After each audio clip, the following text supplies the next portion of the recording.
21-22 시즌 모하메드 살라와 손흥민이 공동 득점왕을 차지한 프리미어리그. 여름 이적 시장을 보내고 있는 현재 많은 스트라이커들이 프리미어리그로 이적했는데요. 도르트문트의 엘링 홀란드가 맨체스터 시티로, 벤피카의 다르윈 누네스가 리버풀로, 또 프리미어리그 내에서는 맨시티의 가브리엘 제주스가 아스날로 이적했죠. 그러다 보니 21-22 시즌에 이어서 더더욱 치열해진 득점왕 경쟁이 이어질 것으로 예상됐는데, 영국의 플래닛 풋볼 매체에서 도박사들이 예상한 22-23 시즌 득점왕 랭킹이 있습니다. 그럼 도박사들이 예상한 22-23 시즌 프리미어리그 득점왕 탑6 지금 바로 시작합니다.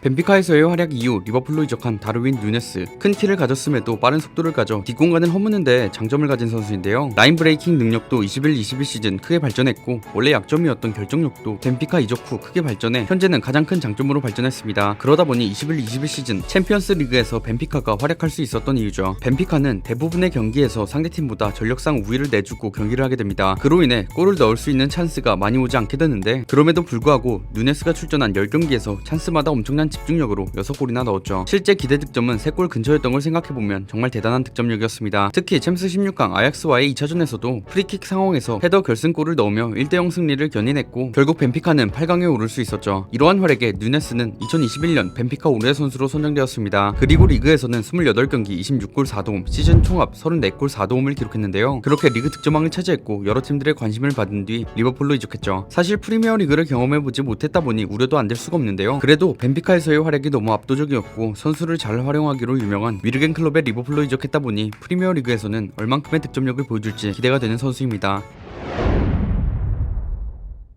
21-22 시즌 친정팀 맨체스터 유나이티드로 이적한 호날두. 이전까지도 맨유 레전드라 평가받던 호날두였기에 많은 팬들의 기대가 있었는데요. 실제로 시즌 초반 호날두는 팀 내 최다 득점을 기록하는 등 엄청난 활약을 이어갔습니다. 전반기 리그에서만 8골 3도움을 기록하는 등 팀 내에서 가장 기여가 높은 활약을 선보였죠. 챔피언스 리그에서도 활약했는데, 호날두의 득점이 없었다면 승점 10점 가운데 7점이 없어질 정도로 맨유에서 호날두의 활약이 컸습니다. 조별리그 6경기 동안 6골을 넣었죠. 이후로도 호날두가 맨유에서 차지한 비중은 어마어마했습니다. 호날두가 없었다면 챔피언스리그 조별 탈락은 물론이고, 리그 기준 호날두와 브루노 페르난데스를 제외하면 시즌 중반에 일찍 아웃된 그린우드의 5골이 가장 많은 골일 정도로 공격진의 폼이 심각했죠. 사실 호날두가 이적하기 전 리그 2위였던 맨유가 6위까지 떨어진 건 사실이지만, 호날두가 없었다면 6위도 하지 못했을 거라는 의견이 대다수인데요. 이런 팀 상황에서 리그 18골이나 기록한 호날두의 활약은 정말 대단한 것이었죠. 그러다 보니 다음 시즌에도 호날두의 개인 활약을 기대하는 팬들이 많은 것 같습니다. 다음 시즌 호날두가 어느 정도의 득점력을 보여줄지, 또 맨유라는 팀은 어떤 성적을 거둘지 기대가 되는데, 최근 테나흐 감독이 새로 부임하고 그의 애제자 중 하나였던 프랭키 대용의 이적설도 많이 나오고 있다 보니 다음 시즌 호날두와 맨유의 성적이 기대가 되네요.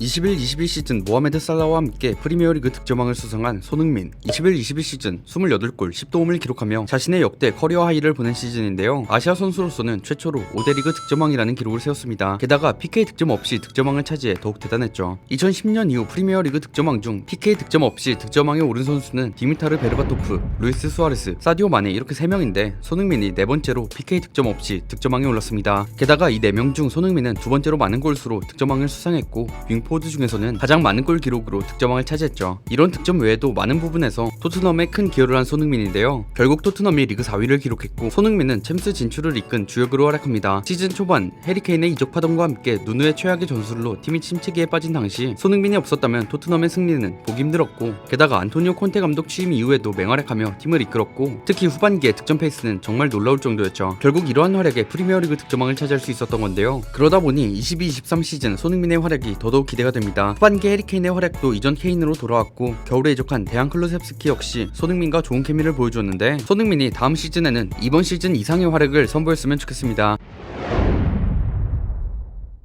시즌 초반 극심한 부진에 시달렸던 해리케인. 맨시티로의 이적 불발로 인한 부진이었는데요. 결과적으로 이적도 실패하면서 선수 개인적인 멘탈에도 상당한 타격을 입은 것으로 보였습니다. 본인 커리어 사상 최악의 출발과 함께 리그 8라운드가 되어서야 첫 골을 넣었죠. 물론 누누의 전술이 케인에게 영향을 준 것도 있지만 1대1 찬스도 여러 번 놓치고 실점의 빌미까지 제공했다 보니 단지 감독의 전술이 문제라고 보긴 힘들었죠. 8라운드 득점을 기록했음에도 그의 부진은 계속되었습니다. 그러던 중 누누 산투 감독이 경질당하고 후임으로 안토니오 콘테 감독이 부임하는데요. 선수의 장점을 끌어내는 만드는데 강점을 가졌다고 평가받는 콘테인 만큼 그가 케인을 살려낼 수 있을지도 큰 관심거리였습니다. 이후 곧바로 폼을 회복하진 못했지만 시즌 후반기 우리가 알던 케인으로 돌아오게 됩니다. 27라운드부터 리그에서 4경기 연속 득점과 7경기 11개의 공격 포인트를 기록하는 등 완전히 부활한 모습을 보였죠. 결국 이러한 활약에 3월 프리미어리그 이달의 선수에 선정되었고 이는 개인 통산 7번째 수상이며 세리오 아구에로와 최다 수상 타이 기록이었습니다. 결국 리그가 마무리된 시점에서 거의 후반기에만 활약했다고 봐도 무방했는데 그럼에도 리그 17골을 넣으며 득점 4위에 올랐습니다. 리그 후반기의 활약을 이어간다면 케인 역시 득점왕 경쟁을 할 가능성이 높은 상황이죠.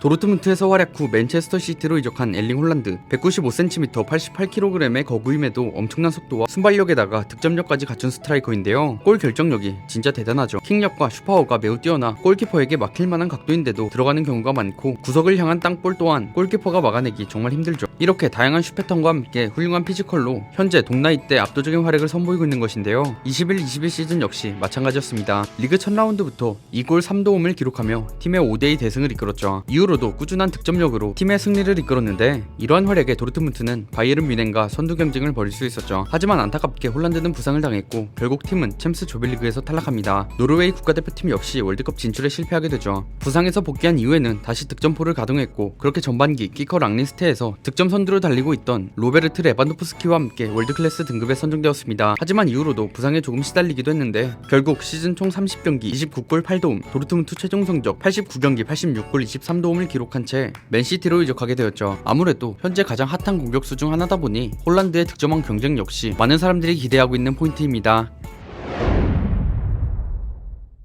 21-22 시즌 초반 역대급 활약을 선보인 모하메드 살라. 전반기 살라는 이전 자신의 최고 활약이라 불리던 17-18 시즌에 버금가는 활약을 선보였습니다. 사실 그 이상의 활약이라고 봐도 무방했는데 실제로 전반기 살라는 축구 팬들에게 프리미어리그의 왕이라고 불리는 압도적인 활약을 선보였죠. 18경기 동안 15골 10도움을 기록하는 어마어마한 득점력과 경기력이었습니다. 사실 전반기 동안 이러한 활약을 펼쳤다 보니 후반기에 살라도 많은 기대를 가지게 했고 PFA 올해의 선수는 물론이고 발롱도르까지 기대하게 만들었는데요. 하지만 후반기 살라는 다소 부진하게 됩니다. 후반기 국가대표 경기로 인해 체력적인 문제와 아프리카 네이션스컵 준우승, 월드컵 진출 실패 등으로 인한 멘탈 문제까지 겹쳐 폼이 떨어진 모습이었죠. 그럼에도 38라운드 울버햄튼전에서 역전골을 넣으며 리그 23호 골로 손흥민과 공동 득점왕 그리고 리그 도움왕을 단독 수상했습니다. 지난 시즌에 케인에 이어서 역대 4번째로 득점왕과 도움왕을 동시에 수상한 선수가 되었는데요. 게다가 17-18 시즌, 18-19 시즌에 이어 자신의 3번째 PL 득점왕 타이틀을 따냈습니다. 하지만 아쉽게도 리그 우승과 챔스 우승이 좌절되며 FA컵, 카라바오컵 우승에 그쳤죠. 그래도 시즌이 끝나고 PFA 올해 선수와 FWA 올해 선수에 선정되었습니다. 지금까지 도박사들이 예측한 22-23 시즌 프리미어리그 득점왕에 대해 알아보았는데요. 쟁쟁한 선수들이 프리미어리그로 이적한 만큼 정말 기대가 되는 것 같습니다. 여러분들이 생각하시기에 어떤 선수가 득점왕이 될지 댓글로 부탁드리며 영상 마치겠습니다. 지금까지 월간베스트였습니다. 감사합니다.